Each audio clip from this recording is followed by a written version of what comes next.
When you put on that one outfit that makes you feel really great, like Mm-hmm. that Mm-hmm. makes you have joy and you feel comfortable about yourself and you can go and tackle things. That's authentically you.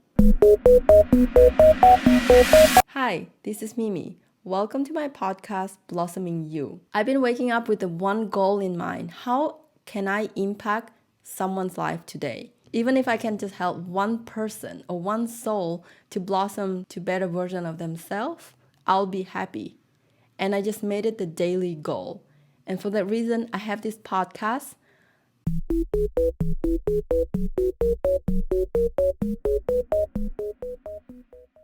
Hi, Marci, how are you?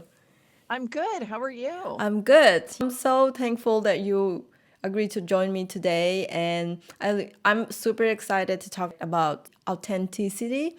Yeah, so I saw Marcy on LinkedIn, and her tagline actually saying that she's helping people achieve success and live a life filled with joy, gratitude, and meaning. And when she had more conversation with my husband Abhinav, she actually talked about a lot about authenticity, and actually it grabbed my attention because I've realized that for me to actually listen in to what my purpose is, I need to be true to myself first. I have to spend a lot of time to get to know myself, to get to know what I like and what I don't. You can share with my audience a little bit more about yourself and your background. And I do love conversation with Marcy is because she's not only sharing her life experience, but a lot of her work is attached to her job and her career as well. So, Marcy Mara, I have been in the consulting industry as a management consultant for a good portion of my career, actually almost 30 years. And that is what I call my day job. And that's working with large companies, Fortune 500, 100 companies, helping them solve big problems. And that often means helping people also figure out where do they fit in. And in the evening, and the weekends is my coaching practice. And that is really about working with individuals to find their purpose, what does success mean for them, their authenticity, and how do they connect to all of those things. And the two things really come together with this thread of people. It is all about people for me and helping people find how to be better, how to be comfortable with who they are, how to appreciate the things that they have, really how to find joy. And you mentioned several times already your purpose, which I love that because you'll hear people talk about their passion, but we first need to find our purpose. So we find our purposes and we define our core values, and Yes. then we align to those things. And once we do that, the other things come into place. And as you know, I talk a lot about this and I'm super passionate about it. And people will say, "Well, how do you learn these things and how do you get to that place?" And my kind of glib answer is from terrible failure and being able to try some things and not be successful and be honest with yourself that they didn't work and why they didn't work. And that was really the point in my life where I realized I wasn't authentic to my own core values. And really everything changed for me after that. So I hope by being able to have these conversations that I can help other people realize those same things and perhaps be able to do it in a much less painful way than the way that I had to The experience. importance of being authentic is that it helps you to show up consistently in the same way every time. For you to become a leader or be better at something, you want to follow someone or follow their footsteps and learn from them. But I think there's a line is missing where follow and learning principles rather than copy exactly what they're doing. Well, and that's such a great distinction because we should look at people that we think are good at the jobs that we want, and we can look at their behavior. Now, we shouldn't try to completely copy the behavior. We shouldn't mirror what they do.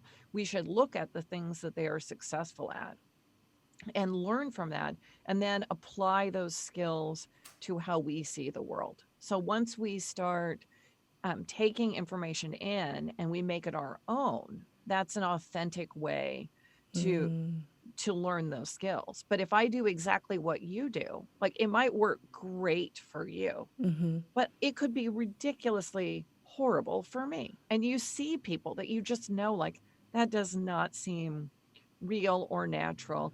And back to your point, it's like it's not consistent. So Mm-hmm. we build trust with people in a variety of ways, but one of them is this consistency. We know how people act and how they respond to things. And if you aren't being authentic to yourself, it's like telling a bunch of lies. So you have to Mm, keep track of all of these different personas that you're right. trying to be. And eventually they'll catch up with you. And they Right. just don't, like, you can even see people stand up and give a speech, and you'll say, that wasn't the greatest speech, but didn't that person have great charisma? And that's really that little extra something, like it was really who they were, versus the person who stands up there and tries to mirror what the person before them did, and they look very stiff and awkward because they haven't taken it and made it their own.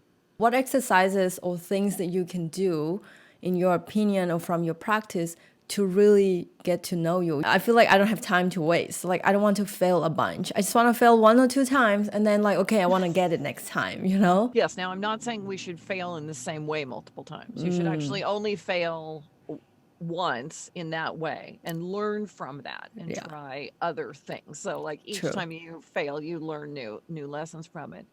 Um, and there isn't a shortcut to it, but part of that is, and I'm not saying that you have to fail, but you have to be willing to. So if you're not willing to fail, you're not willing to make yourself vulnerable. And you have to be vulnerable and put some things out there for you to start to learn and to craft what really feels right for you. And you and I've had a couple of conversations about you just starting this and just feeling like it was something you needed to do, and you're trying to learn as you go, and that's bravery. And that's one of the things that comes with being authentic. Like, you want to help people and you want to connect with people, so you're willing to put yourself out there and make yourself vulnerable. And we're going to hope that you're super successful, because I would love nothing more than to see that. But you might stumble along the way, and then Right. what you'll do is you'll learn from that. Like, oh, I tried that and that didn't work, so I'm going to learn from that and put that aside. And I'm going to go and try something else. And as long as we continue to keep doing that, we continue to grow. And it's to that point of, like I said, making yourself vulnerable, being curious. If we are afraid to fail, we shut those things off, and we shut off that opportunity to learn and grow from those experiences. Yeah. But back to your question about how do we find our authentic self? I give some really simple tips to people when I'm working coaching with them, and it's to really listen to your own voice. Like, if I'm going to go and do something, I might even stop and ask myself, how do I feel about this? Am I saying to myself, oh, I should put on this outfit to go to this meeting, or I want to, or I'd really like to do this? And this is obviously a very simplified example, but when I use the word should, that means somebody else is telling me, or I've gotten some other data that is saying this is how I should show up. So that isn't necessarily authentic to me. And that is going to take more energy from me. That's not going to be the thing that brings me joy. Right. Like, sorry, this is probably kind of a little bit of a woman thing, but like when you put on that one outfit that makes you feel really great, like that makes you have joy and you feel comfortable about yourself and you can go and tackle things. That's authentically you. You want to take the time and self-reflect before you make any decision. Take that time to really ask yourself. We would go and ask people that we love, like, well, what do you think about it? And like, we will ask for opinion, but we often forget to ask our own own self Yes. for the opinion. What do you think? And I love that you can actually should treat yourself of how, you can treat other people, because it's so much easier for us for some reason to speak up for other people, to stand up for other people. But when it comes to our own, we kind of just either disregard or just don't think about it or just. And you just made a really powerful statement. Why do we value other people's opinions more than we value our own? Like, have you asked somebody for an opinion on something and they've given it to you and you haven't completely agreed with it, but you put your own opinion aside and you acted on that? Like, why do we give other people our power? Wow. More often than not, like, we should be the best judge of what feels right. Now, I'm not saying we shouldn't, like, I love to ask for opinions, and I now know that I take little nuggets of it. Like, that works for you, and that's great that you shared that story with me. That wouldn't fully work for me. But here's what I learned from that. And so we take that as inputs, and then we internalize it and we make it our own. But again, you have to be brave enough and you have to understand that not everyone is going to like you. And Right. we as humans are wired to we're we're a pack. Like we want to all fit in, we want to belong, we want to be liked. There's this need from very early on, we want to be popular, but those aren't the things that really bring us true joy. Those bring us like moments of happiness that aren't lasting. It's like when somebody says, if I get this promotion at work and I get this pay increase, I'll truly be happy. There's all kinds of studies shows that person's happy for 2 weeks. That's it.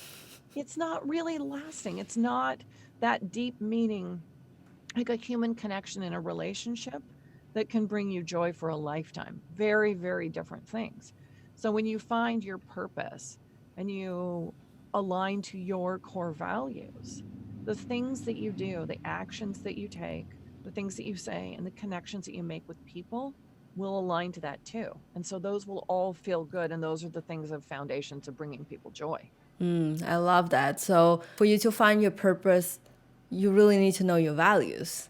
And Mhm. that's kind of like a core of it, which I start figuring out for myself. Like, what are the things that I can say no to or yes, and if it's aligned with my values. And therefore, I can figure out my purpose. Because honestly, for myself, before I'm thinking of purpose, it's just like all over places.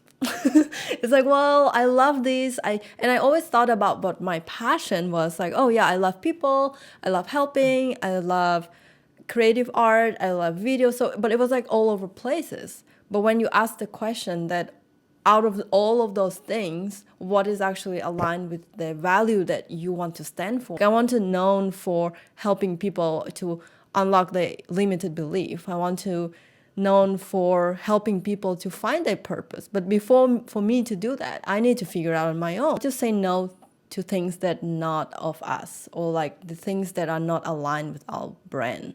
Well, and that's where you go back to aligning to a purpose. And it's interesting to talk to people right now and say, really evaluate if you want to just take a job, to take any job because you need to make an income. And we have a lot of people right now Right. that are out of work and certainly need that.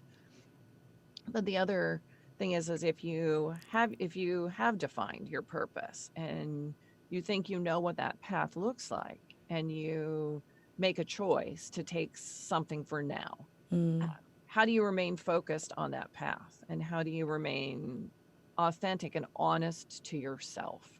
So it is a little bit of what does that discipline look like? Understanding that you need to be able to pay your rent, but don't then settle into now this becomes okay and this is where I get and we get stuck that way. There are times that we have to make those hard choices that don't perfectly align. Now you're still going to have to look at your core values. Certainly do not take a job, no matter what the pay is, if it doesn't align to your personal values. I mean, unless you don't care about your personal brand. But when we think about our brand, like our values align to that. And you have to look and say, a year from now, and I look back at the actions that I took, how would I feel about it? And that's a good question too to ask yourself. Like in the moment, I'll be like, oh, I'll just do this, this will be fine. And then if I stop and I ask myself, like if I had to look back in a year, how would I feel about it? I'd probably feel like, oh, I felt like I shouldn't have done that. So maybe I shouldn't do that. Why is it so easy to speak up for somebody else? And we can maybe bring analogy at workplace too. Is something is unfair to you at work, you don't speak up, but something is unfair to your coworker and you'll be like, no, I need to talk to you. You cannot let them talk to you like that. Like, why is that?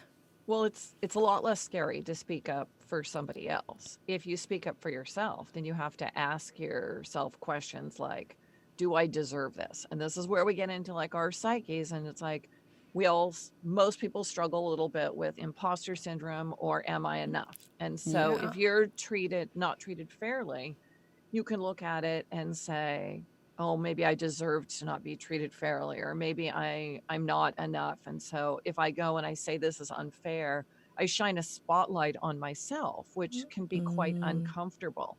But the way to get past that is to ask yourself, if I do not speak up right now on what is happening to me, will it impact anyone else down the line?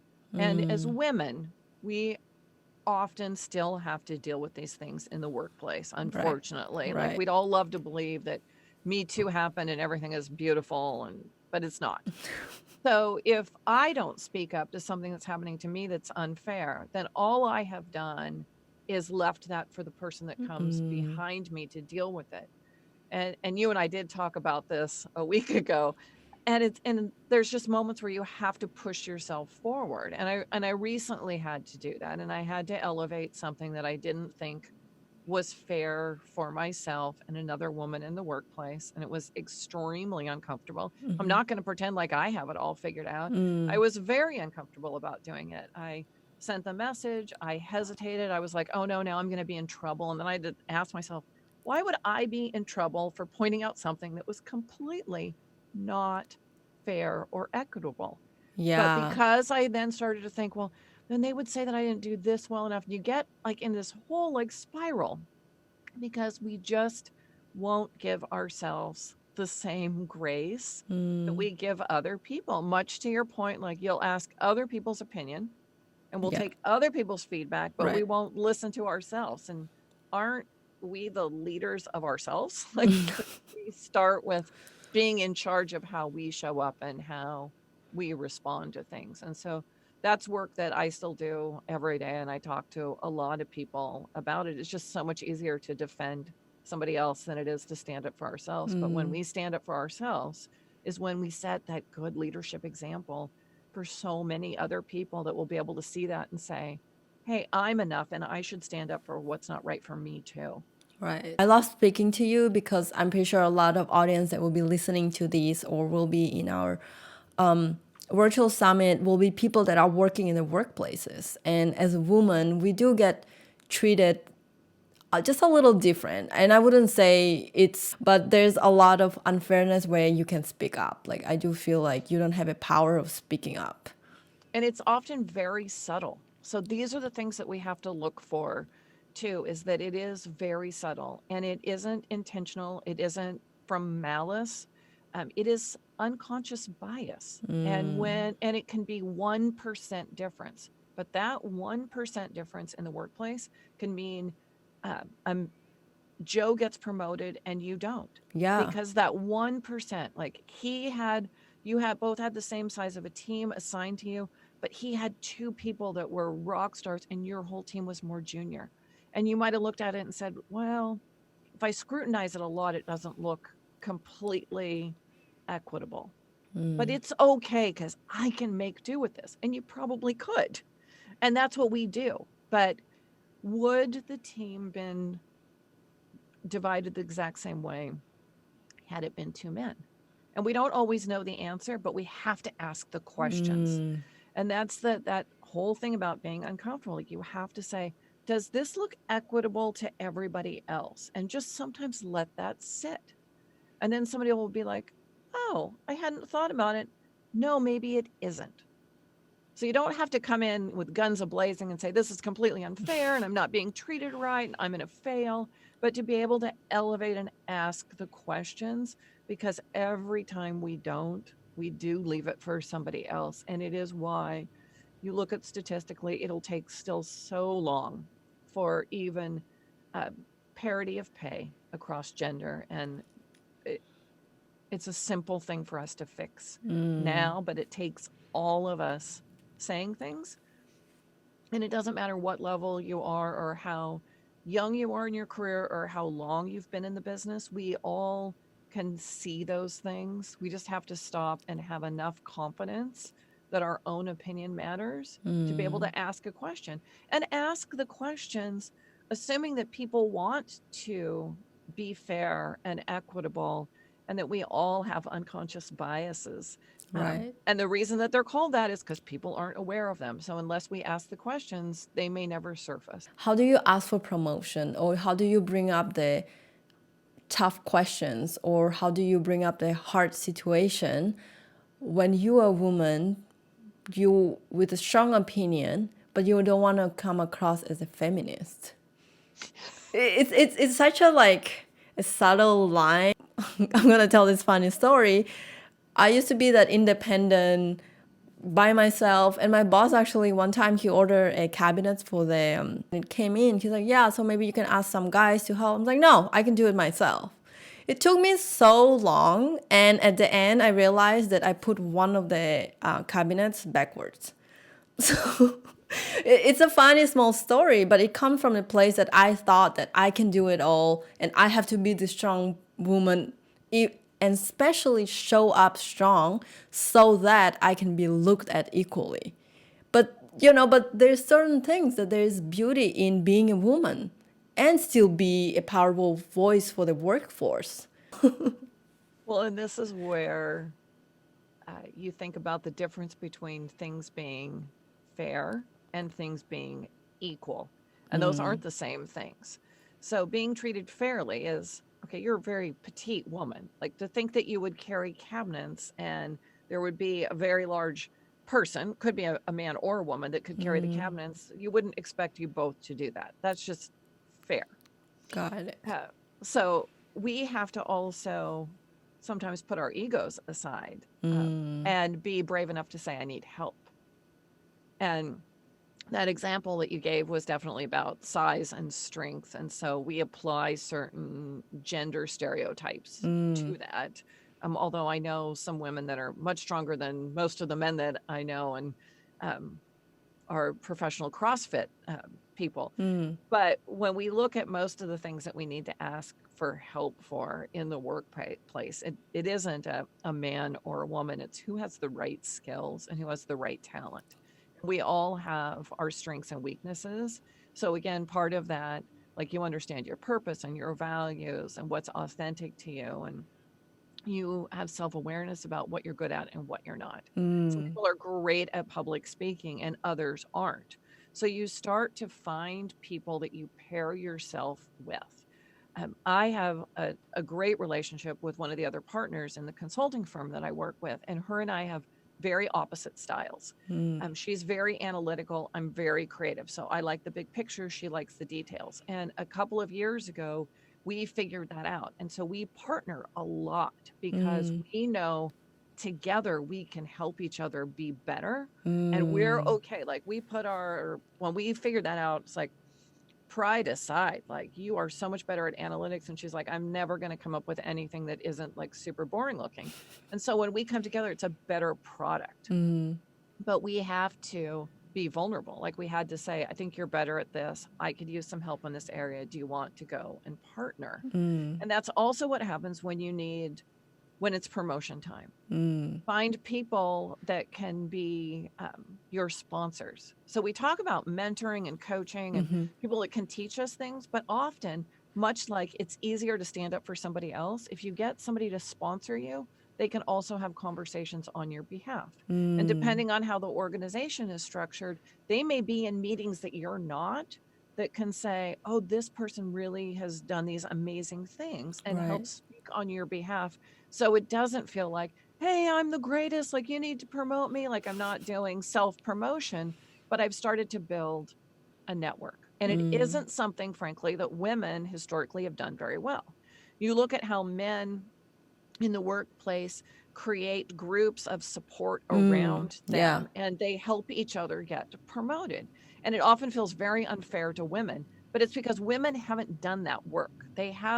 We've competed against each other. We've held on to things ourselves. We've thought, I have to have all the answers or I won't share with anyone. But we haven't created those networks that help us. So when you start to do that, those things change. And then it's even better, frankly, if you can get a man to help sponsor you. Like it doesn't have to be men against women. It's whoever's in the right place that can help you, but you have to invest in those relationships and Right. spend the Right. time. You brought something up about woman empowered women. I do realize that there's so much power in women supporting women and just like Mhm. empowering each other. For some reason, we are so far behind than men in that type of support. Well, I think there's a lot of things. I do think that as women, we are taught to compare ourselves to other women. It starts really early with fashion magazines. But I also think when you look at the corporate world, there haven't been as many roles for women as you move higher and higher up. So it's not like you and I and Sally and Lisa can all be at the C suite. There might be one spot for I one see. woman. So now at that point, we're now all competing instead of where men have this view that there's enough spots for all of them. Right. And we are seeing those things change, but I think that there's some legacy behavior that comes in to play. I do think that there is a power of community, but not only that, it's the woman empowering woman, because women have, once you let those walls down, we have so much care. But you see so many people walking around with imposter syndrome. And Yeah. there's a lot of studies. Women have this much worse than men do. And so for women to support other women, you have to be open to be able to say, some days I feel like I'm a fraud, or I feel like any moment I can be discovered as not having all the answers. And then if you get with a group of women that are all open to saying that, all of a sudden everybody talks about it and it feels so much better. But what if you're with somebody who is like, yeah, that must feel really bad for you? And it's like, well, what? Because there's still people That's that so me. I need to learn. We do come from different generation, and when I started working, it's a little different. And when comparing to when you started working, and what has changed, but what is remained the same. yeah. So I'm going to go back more than 10 or 15 years. Like if you really go back to Yeah. the beginning of my career, we'll go back 30 years. Women to be leaders had to act like men. So we threw our authenticity out. We wore power suits, which are hilarious now to think about. But yes, I wore a power suit and stilettos. Like you still wore stilettos all Yeah. the time, no matter what you were going to do. Like always had a pair of stilettos on. Like thank goodness my feet are not damaged. So many people's feet are terrible. But we had this whole like you had to look pretty enough, but then be powerful and kind of mean because that was how you had to lead. If you showed any type of softness or compassion, immediately weak emotional woman. So we have come a long ways from that. We, see like Brene Brown, who talks about like vulnerability and how do we share our emotions. So that has really come like this huge change in the last 30 years. But I'm going to tell you, I still get to that level, and I'm in a meeting in New York, and the men all have suits on, and I maybe have a dress on and probably fairly feminine, and they are talking about sports and other things. And so some of that little bit of the boys club still exists and Yeah. still happens. And it, like I said, it isn't malicious. They don't intend for it to be that way. It's just been that way for so long. Right. So we still have education to do, but it's being mindful. And so thinking about, where you come into the workplace and seeing a mix, because you're going to see that full range of the legacy leaders. If you look at CEOs and VPs in most companies, they're going to come from that generation. So there's still going to be that piece. And how do you show up as a powerful woman that has an opinion and it's okay to be compassionate. And in fact, you should be, and to be kind and caring and leading from that, but still get the respect that you deserve. Yeah. Wow. It sounds tough. I don't honestly think it's a whole lot easier at for any generation. It's just always different. There's just different things that we encounter. I can relate to that too. When I was working at my corporate work, is well, first we started with the team with all the girls, so that was like kind of tough, but it was a different type of way of competition. So the loudest one will be the one in kind of like leadership position, or the one that most outspoken. And I was just newly hired at that time, which was like 6, 7 years ago. I was super quiet and I was afraid to speak up because what if I lose my job, or that person knows, they seem like they know more because they talk more, but then you find out later it's not necessarily the truth. They just more louder than you and more opinionated.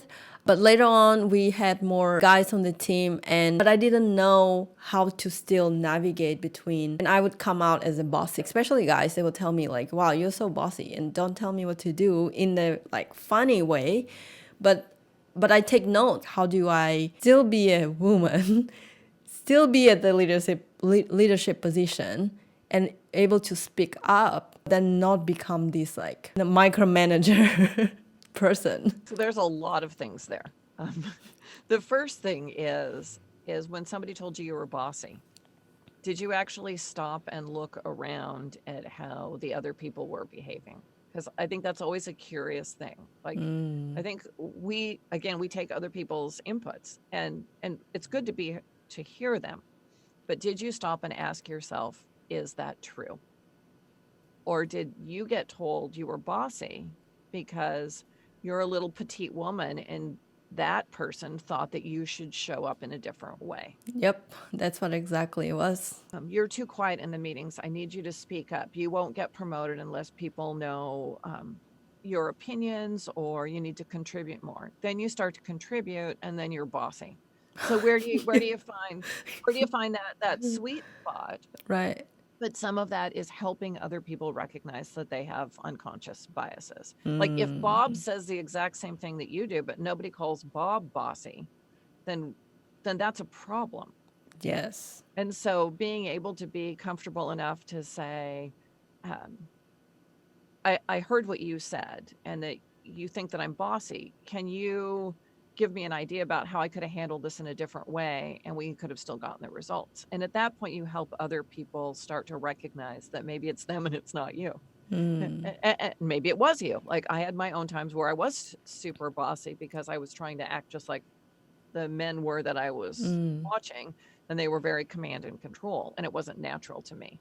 So there's a lot of things like you have to kind of self-diagnose, like, is it true? But I do ask myself a lot when people give me feedback. Feedback is a gift when people give that to you. So first of all, like always say thank you, but then internalize it and say, is it true? Because all feedback is somebody else's opinion again. Right. So do you value their opinion more than you value your own? Does it ring true? If it rings true, then like that's a growth opportunity.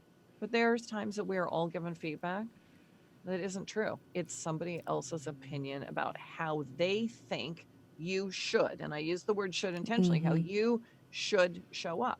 That may not be right at all. You have so much knowledge and you do coach people. I do want to make sure that I leave your website down on my podcast so people can find you. They can connect with you on LinkedIn at Marci Mara. And your website is marcimara.com. And if you listen to this podcast till the end, you should have your LinkedIn profile updated and go and connect with Marci. Thank you. Yeah, and thank you. I'm always happy to answer questions. So you can reach me via LinkedIn or via my website. And there are resources available, and I'm constantly working on new stuff. And fingers crossed, before the end of this calendar year, I'll have a book out. Yes, I can't wait. I can't wait. We'll definitely have to bring you back to speak about your book. It is about authenticity, and it actually it starts with my epic failure. It starts with, when did I realize that I wasn't living the type of life that I wanted to, and kind of that journey about how do you dissect that, and what are the pieces that you go through.